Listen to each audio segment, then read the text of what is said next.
Penas de amor de una gata inglesa. Un audiolibro de Honoré de Balzac. Cuando el informe detallado de la primera sesión celebrada por ustedes llegó a Londres, oh animales franceses, hizo palpitar el corazón de los amigos de la reforma animal.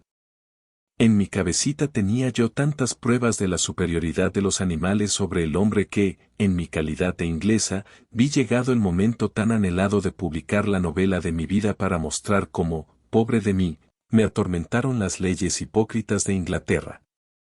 Ya en 2 ocasiones, algunos ratones que había jurado respetar después del vil de su augusto parlamento me habían llevado a la casa del editor Colburn y yo me había preguntado, al ver a viejas señoritas y señoras maduras e incluso jóvenes recién casadas corrigiendo las pruebas de galera de sus libros, ¿por qué, teniendo uñas, no haría yo otro tanto? Nunca se sabrá en qué piensan las mujeres, sobre todo las que pretenden escribir, en tanto que una gata, víctima de la perfidia inglesa, tiene interés en decir más de lo que piensa, y lo que escribe en demasía puede compensar lo que callan esas ilustres ladies. Mi ambición es ser la Mistress Ball de las gatas, y les ruego a ustedes que sean condescendientes con mis nobles esfuerzos, oh gatos franceses, ya que es de ustedes de quienes sale la familia principal de nuestra raza, la del gato con botas, eterno tipo del anuncio publicitario, y al que tantos hombres han imitado sin haberle todavía levantado una estatua. Nací en la propiedad de un ministro de Catsire, en las cercanías de la pequeña ciudad de Miaulbury. La fecundidad de mi madre condenaba a casi todos sus hijos a padecer un cruel destino, ya que, como saben, se ignora aún a qué atribuir la intemperante maternidad de las gatas inglesas, que amenaza con poblar el mundo entero. Los gatos y las gatas, cada cual por su lado, atribuyen tal resultado a su amabilidad y a sus propias virtudes. Pero algunos observadores impertinentes dicen que gatos y gatas están sometidos en Inglaterra a reglas de comportamiento tan perfectamente aburridas que no hayan otro medio de distraerse que no sea el de esas pequeñas ocupaciones de familia. Otros pretenden que hay en esta cuestión grandes intereses industriales y políticos debido a la dominación inglesa de la India, pero en mis patas esas son cuestiones poco decentes y se las dejo a la Edinburgh Review.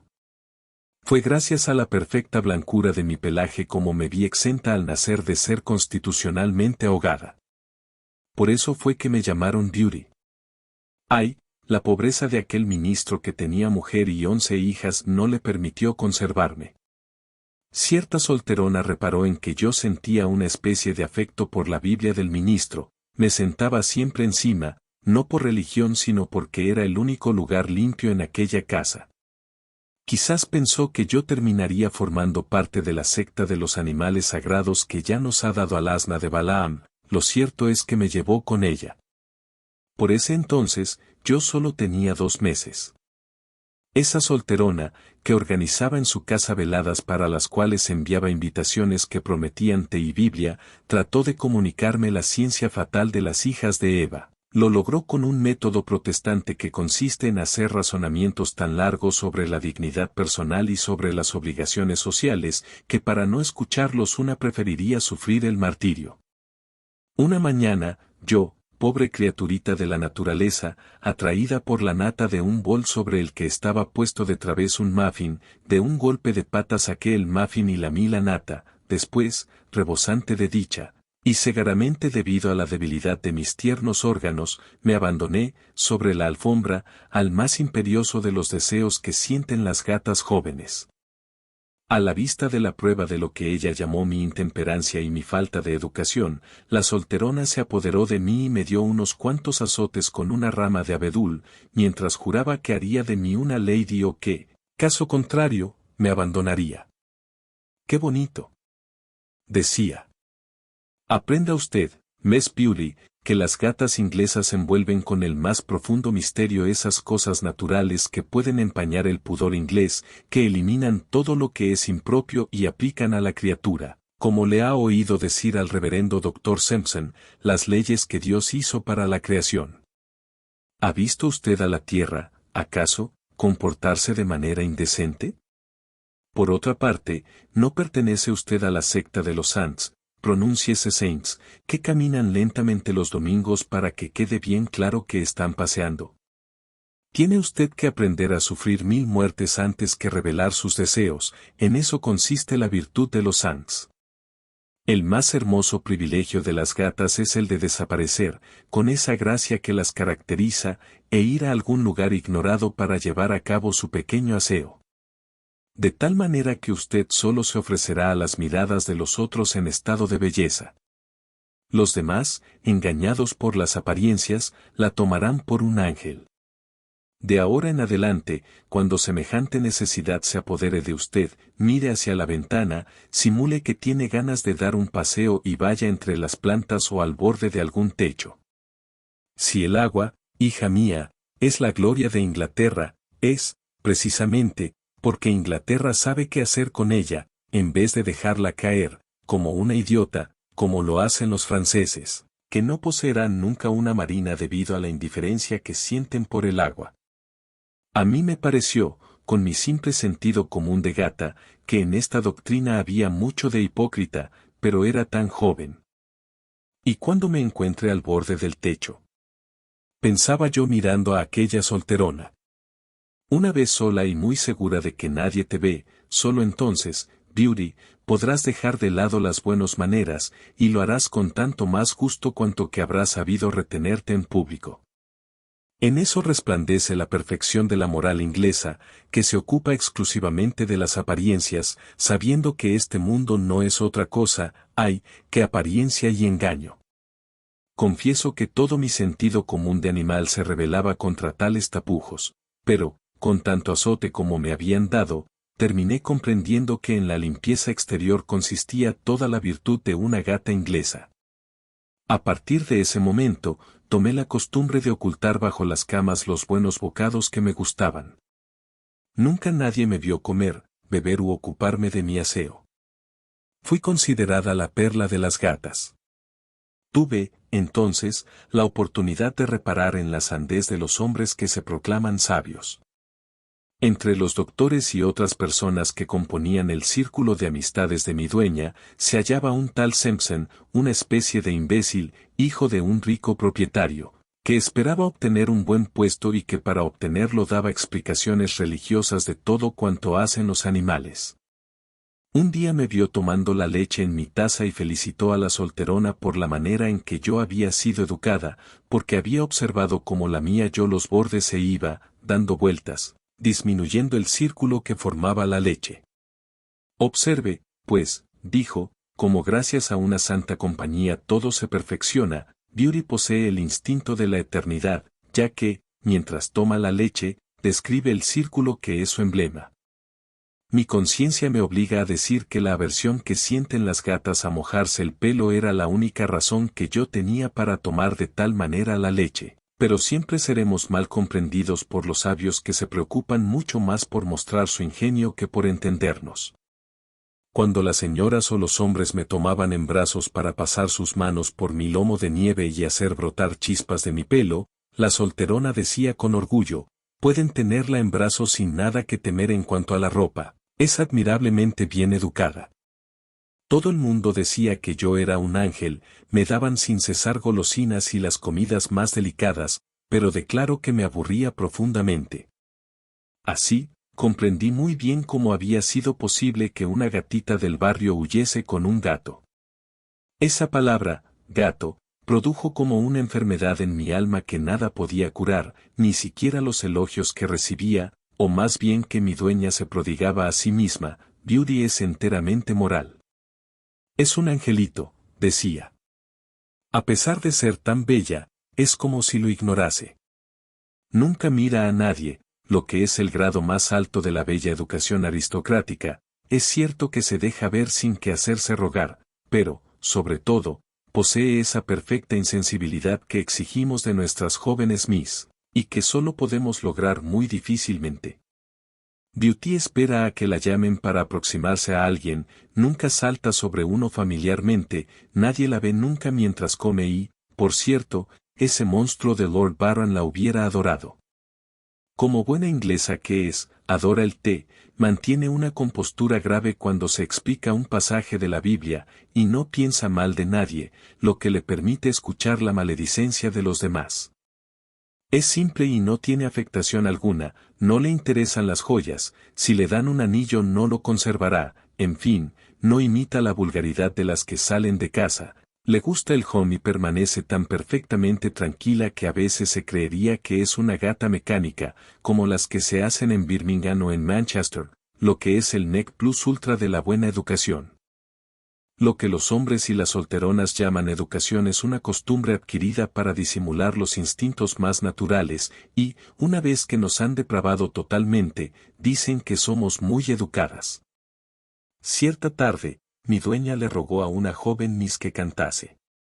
Cuando la joven se sentó al piano y se puso a cantar, reconocí de inmediato las canciones irlandesas que había escuchado en mi infancia y me di cuenta de que yo también estaba dotada para la música. Uní entonces mi voz a la de la joven, pero recibí golpes encolerizados mientras que ella no recibía más que elogios. Tamaña injusticia me indignó y me escondí en el altillo. Amor sagrado de la patria. ¡Qué noche deliciosa! Supe, al fin, lo que era hallarse al borde del tejado. Oí los himnos que los gatos les cantaban a otras gatas, y esas adorables elegías me hicieron sentir lástima de las hipocresías que mi dueña me había obligado a aprender. Algunas gatas se dieron cuenta de mi presencia y parecieron ponerse celosas. Fue entonces cuando un gato de pelo hirsuto, magnífica barba y gran prestancia, se aproximó a examinarme y le dijo a su compañera, «Es una niña». Al escuchar esas palabras de desprecio me puse a saltar sobre las tejas y a caracolear con la agilidad que nos distingue, volviendo a caer sobre mis patas de esa manera suave y flexible que ningún animal podría imitar, con el firme propósito de hacer ver que ya no era tan niña.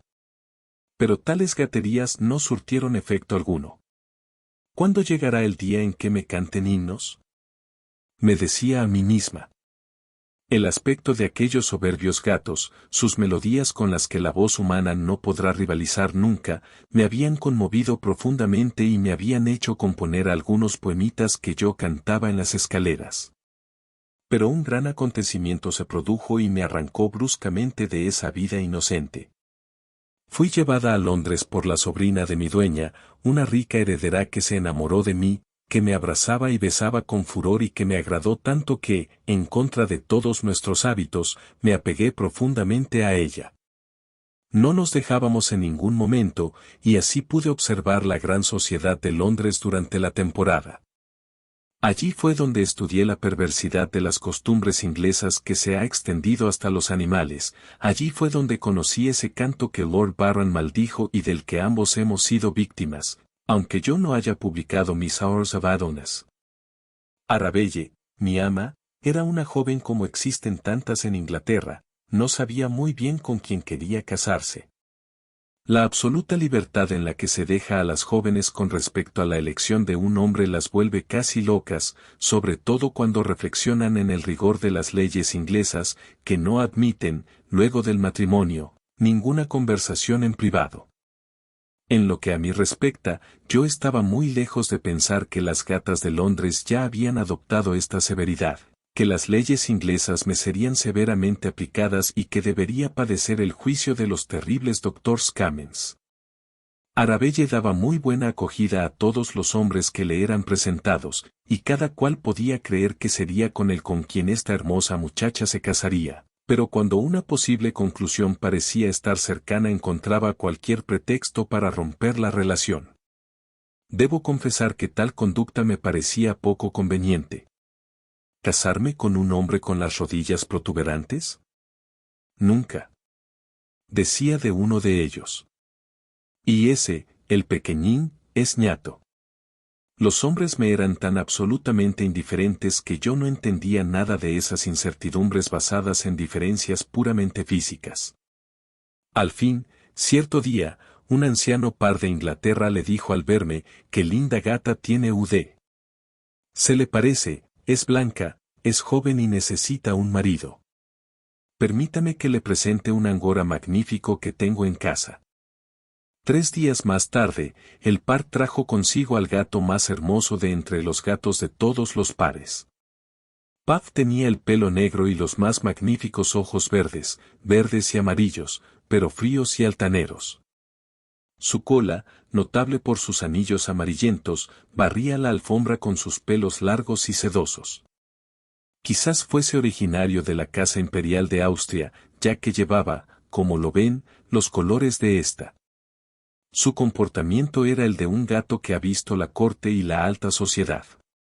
Su severidad en lo que respecta a las buenas maneras era tan grande que no se habría rascado, en público, la cabeza con la pata. Tan hermoso era, en efecto, que se contaba que la reina de Inglaterra lo había acariciado. Yo, ingenua y simple, le salté al cuello para invitarlo a jugar, lo que él rechazó sobre pretexto de que no estábamos solos. Fue entonces cuando me di cuenta de que el par de Inglaterra les debía a la edad y a los excesos culinarios esa gravedad falsa y forzada que los ingleses llaman respectability. Sus formas macizas, que los hombres admiraban, entorpecían sus movimientos. Tal era la verdadera razón por la que no respondía a mis amabilidades, permanecía sereno y frío sentado sobre su impronunciable, moviendo la barba, mirándome y cerrando, de tanto en tanto, los ojos. En el mundo de los gatos ingleses, Puff era el mejor partido imaginable para una gata nacida en la casa de un ministro. Tenía 2 sirvientes que se ocupaban de él, comía en platos de porcelana china, solo bebía té negro, se paseaba en coche por Hyde Park y entraba en el Parlamento. Mi ama lo conservó en su casa. Sin yo saberlo, toda la población felina de Londres se enteró de que Miss Beauty de Catshire se casaba con el ilustre Puff de los colores austríacos. Una noche, oí un concierto en la calle y bajé en compañía de Milord, que, debido a su gota, andaba lentamente. Nos encontramos con las gatas de los pares, que venían a felicitarme y a rogarme que entrase en su sociedad ratófila. Me explicaron que no había nada más ordinario que andar corriendo detrás de ratas y ratones. Las palabras "shocking", vulgar, estaban en todas las bocas. Por último, habían formado, para mayor gloria del país, una sociedad de templanza. Algunas noches más tarde, fuimos Milord y yo a los techos de los salones de Almaca a escuchar a un gato gris que iba a hablar del asunto. En una exhortación, apoyada por gritos de muy bien, demostró que San Pablo, al escribir sobre la caridad, hablaba también a los gatos y gatas de Inglaterra. Le estaba, por lo tanto, reservado a la raza inglesa, que podía ir de un extremo a otro del mundo en sus navíos sin que tuviese que temer al agua, difundir los principios de la moral ratófila. Así que en todos los puntos del globo había gatos ingleses que predicaban ya las sanas doctrinas de la sociedad, las que, por otra parte, se basaban en los descubrimientos de la ciencia. Se había estudiado la anatomía de ratas y ratones y se había encontrado poca diferencia entre ellos y los gatos. La opresión de los unos por los otros iba, por lo tanto, en contra del derecho de los animales, que es más sólido aún que los derechos humanos. Son nuestros hermanos, dijo. Y pintó también los sufrimientos de una rata atrapada en las fauces de un gato que se me saltaron las lágrimas. Lord Puff, viéndome engatusada por este speech, me dijo confidencialmente que Inglaterra proyectaba hacer un inmenso comercio con ratas y ratones, que si los otros gatos ya no se las comían, el precio de las ratas bajaría, que detrás de la moral inglesa siempre había alguna razón mercantil, y que esta alianza de la moral y del mostrador era la única alianza que le interesaba realmente a Inglaterra. Me pareció que Puff era un político demasiado bueno como para poder ser un buen marido.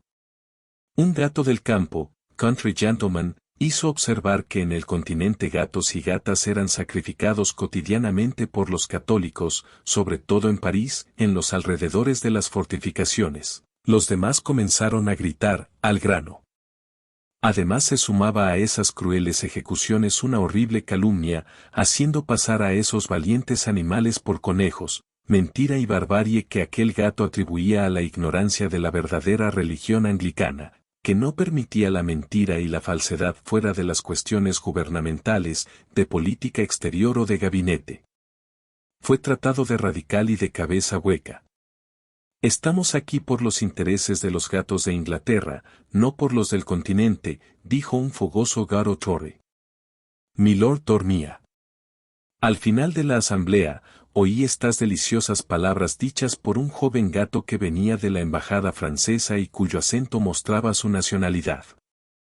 Dear Beauty, en mucho tiempo la naturaleza no podrá crear una gata tan perfecta como usted. El cachemira de Persia y de la India parece crin de camello, si se le compara con la seda fina y brillante de su pelo. Exhala usted un perfume que haría desvanecerse a los ángeles, yo lo sentí desde el salón del señor de Talleyrand, que dejé para asistir a este diluvio de tonterías que ustedes llaman un meeting. El fuego de sus ojos, Beauty, ilumina la noche. Sus orejas serían la perfección misma si mis quejas pudieran enternecerlas. No existe en toda Inglaterra un rosa tan rosa como la rosada piel de su boquita de rosa. En vano un pescador buscaría en los abismos de Hormuz la perla que pudiese compararse a sus dientes. Su hocico, Beauty, fino, gracioso, es lo más primoroso que haya producido Inglaterra. La nieve de los Alpes parecería rojiza al lado de su pelo celestial. Un tipo tal de pelo solo existe entre las brumas de Inglaterra. Sus patas llevan suave y graciosamente ese cuerpo, que es el resumen de los milagros de la creación, pero su cola, elegante intérprete de los impulsos del corazón, la supera en mucho, así es, nunca curva tan elegante, redondez más pura, movimientos más delicados, se vieron en ninguna gata. Deje de lado a ese cómico y viejo Puff que duerme como un par de Inglaterra en el Parlamento, que, por otra parte, es un miserable vendido a los Bigs, y que, debido a una larga estancia en Bengala, ha perdido todo lo que puede gustar a una gata.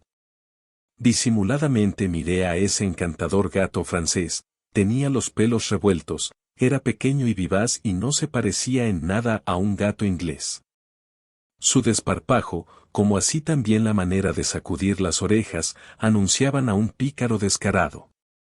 Confieso que yo estaba cansada de la solemnidad de los gatos ingleses y de su limpieza puramente material. Su afectación de respectability me parecía, sobre todo, ridícula. La excesiva naturalidad de ese gato mal peinado me sorprendió por el violento contraste con todo lo que podía ver en Londres. Por otra parte, mi vida estaba tan bien organizada, sabía tan bien lo que debía hacer durante el resto de mi vida, que fui sensible a todo lo que anunciaba la fisonomía del gato francés. Todo me pareció, entonces, insípido. Comprendí que podía vivir en los techos con una criatura divertida que venía de ese país en el que han sabido consolarse de las victorias del mayor general inglés con estas palabras: Mambrú se fue a la guerra, chiribín, chiribín, chin, chin. A pesar de lo cual, desperté a milord y le di a entender que era muy tarde, que teníamos que regresar. No di señas de haber hecho caso de esa declaración, y mostré una insensibilidad total que petrificó a Brisquet. Permanecía allí, tanto más sorprendido cuanto que se creía muy guapo. Más tarde, supe que seducía a todas las gatas de buena voluntad. Lo miré de reojo, se alejaba dando saltitos, volvía desde el otro lado la calle, y se alejaba otra vez de la misma manera, como un gato francés presa de la desesperación. Un inglés auténtico habría disimulado decentemente sus sentimientos y no los hubiese dejado ver así. Unos días más tarde, nos encontramos en la magnífica mansión del viejo par, y yo salí en coche a pasearme por Hyde Park. Solo comíamos huesos de pollo, espinas de pescado, cremas, leche y chocolate. Por más excitante que fuese este régimen, mi pretendido marido Puff permanecía serio. Su respectability se extendía hasta mí. Por lo general dormía, a partir de las 7 de la tarde, en el regazo de su señoría, mientras ésta jugaba al whist. Mi alma carecía, pues, de toda satisfacción, y yo languidecía. Mi estado íntimo se combinó fatalmente con una pequeña dolencia en las entrañas que me produjo el jugo de arenque puro, el vino de Oporto de los gatos ingleses, que Puff bebía y que me puso medio loca. Mi ama hizo venir a un médico que acababa de regresar de Edimburgo tras estudiar largo tiempo en París. Después de diagnosticar mi enfermedad, prometió a mi ama que me curaría sin falta al día siguiente. En efecto, volvió y sacó de su bolsillo un instrumento de fabricación parisina. Me sentí horrorizada cuando vi un caño de metal blanco rematado por un tubo más fino.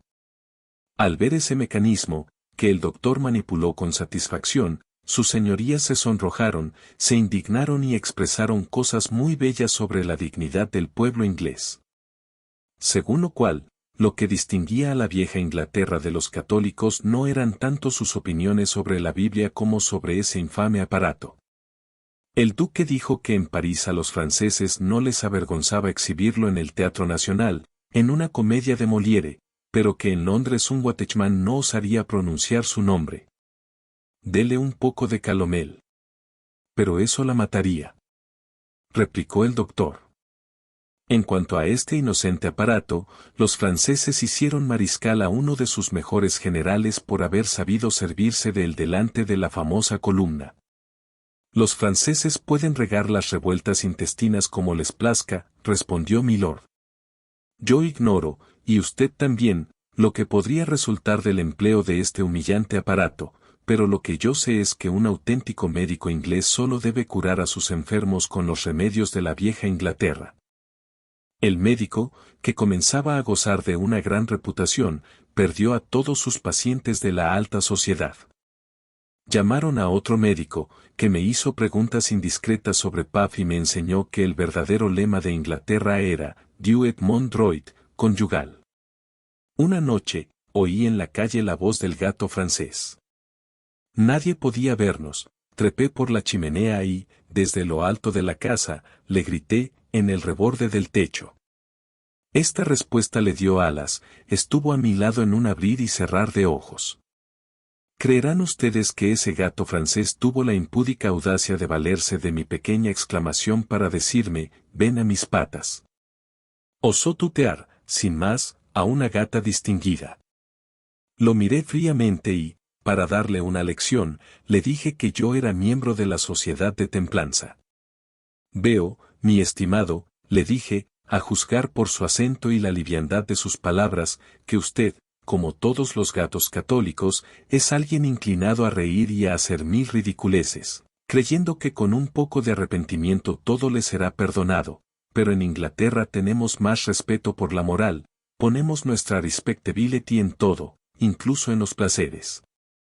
Ese joven gato, impresionado por la majestad del canto inglés, me escuchó con una especie de atención que me hizo concebir la esperanza de hacer de él un gato protestante. Me dijo entonces, con las más hermosas palabras, que haría todo cuanto yo quisiese, con tal que le fuese permitido adorarme. Lo miré sin poder responder, ya que sus ojos, very beautiful, splendid, brillaban como estrellas, iluminaban la noche. Mi silencio lo envalentonó y exclamó, menina mía. ¿Qué nueva indecencia es esta?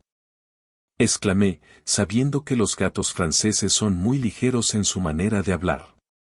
Brisquet me hizo saber que, en el continente, todo el mundo, hasta el rey, llamaba a sus hijas menina mía, como signo de afecto, que muchas mujeres, y aun las más hermosas y aristocráticas, llamaban a sus maridos gatito mío, incluso cuando no los querían. Si yo quería complacerlo, lo llamaría, hombrecito mío.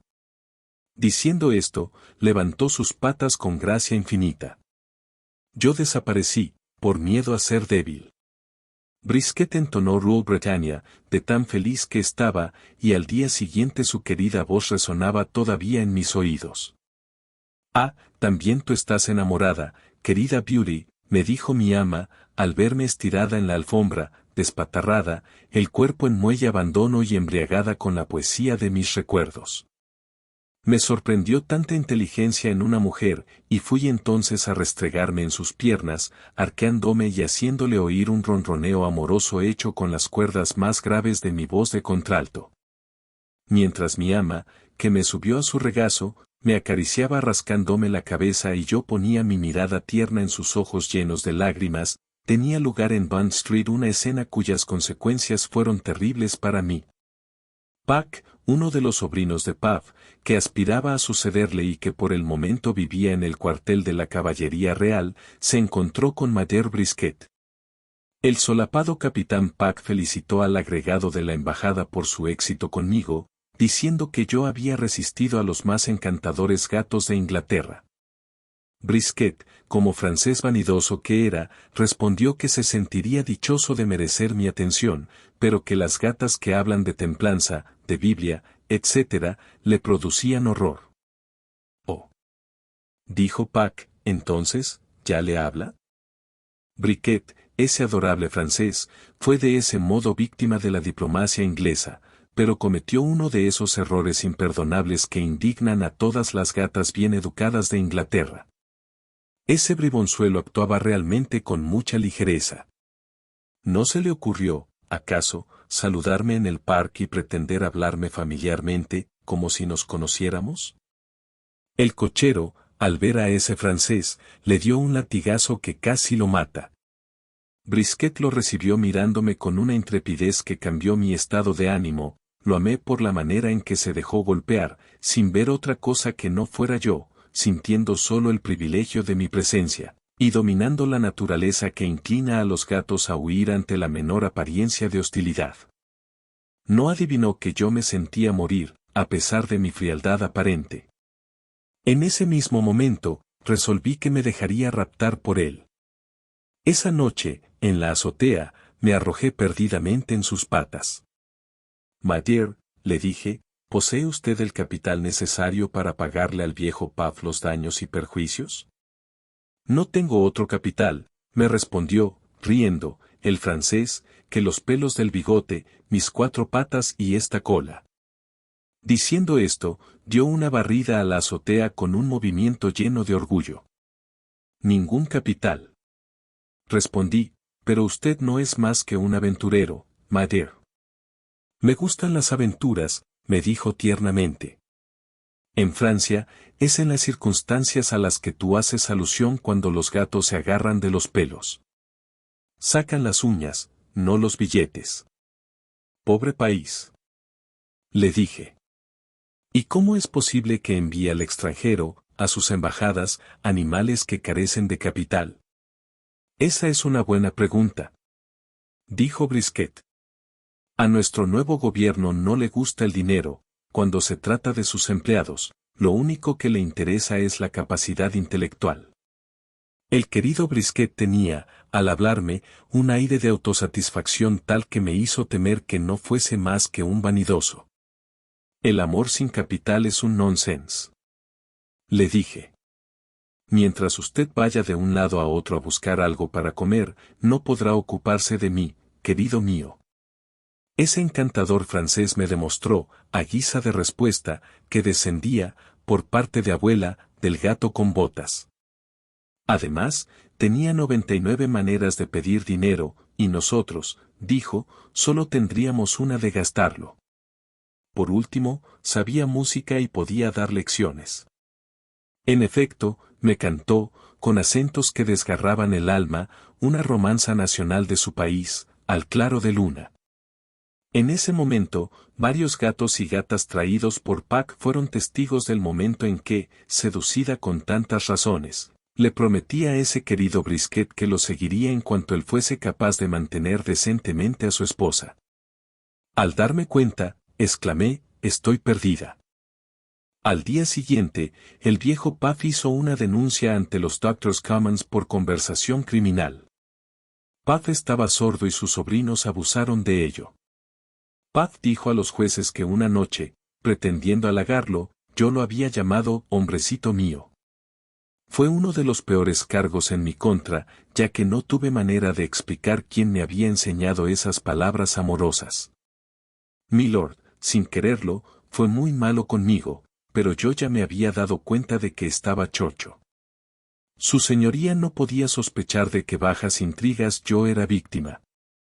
Algunos jóvenes gatos que me defendieron en contra de la opinión pública me han dicho que hay veces en que pregunta por su ángel, por la alegría de sus ojos, por su darling, por su sweet beauty.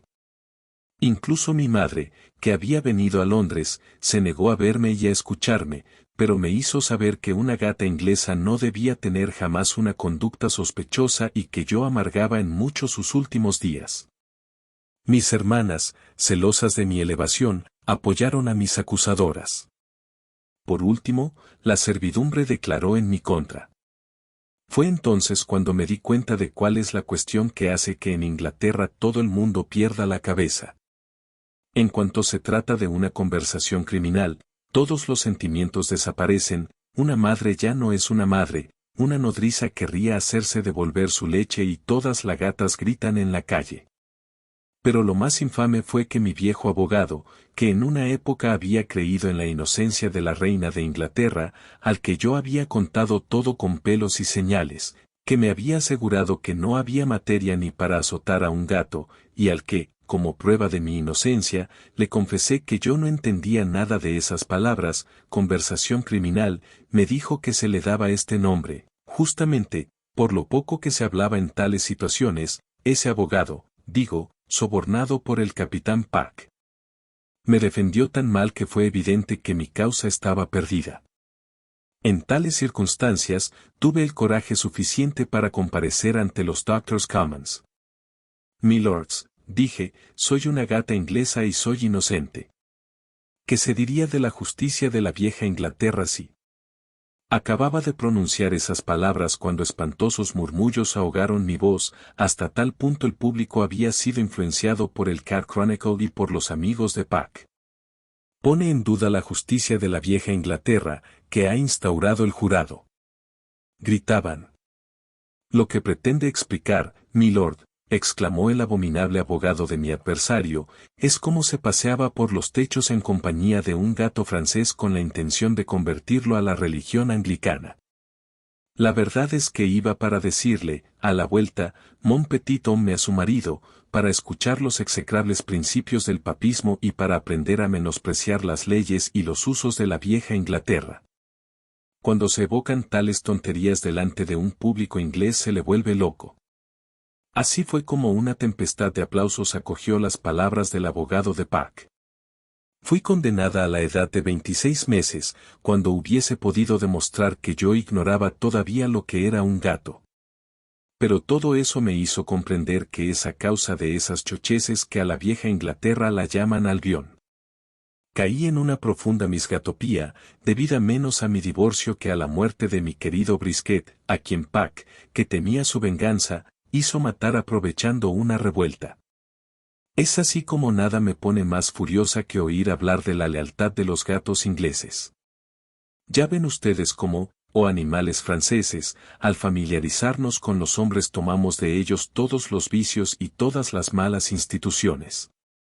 Volvamos a la vida salvaje, en la que solo obedecemos al instinto y en la que no encontramos ninguna costumbre opuesta a los más sagrados designios de la naturaleza. En este momento estoy escribiendo un tratado político destinado a las clases obreras animales, para convencerlas de que dejen de hacer marchar las máquinas y que rehúsen que las unzan a las carretas, enseñándoles al mismo tiempo los medios para liberarse de la opresión de los grandes aristócratas. Aunque nuestros garabateos ya son célebres, creo que Miss Harriet Martineau estaría de acuerdo conmigo. En el continente, ustedes ya saben que la literatura se ha transformado en el refugio de cuanta gata protesta contra el inmoral monopolio del matrimonio, resiste a la tiranía de las instituciones y propone la vuelta a las leyes naturales. Olvidaba decirles que, a pesar de que Brisket tuviese el cuerpo atravesado por una puñalada en la espalda, el coroner, con una hipocresía infame, declaró que se había envenenado a sí mismo con arsénico. Como si fuese posible que un gato tan alegre, tan alocado, pudiese haber reflexionado lo bastante sobre la vida como para concebir una idea tan seria, y como si un gato al que yo amaba hubiera podido sentir el menor deseo de abandonar la existencia. Pero, gracias al aparato de Mars, fueron halladas algunas manchas en un plato. Fin de la historia. Si te gustó este audiolibro dale un like y suscríbete.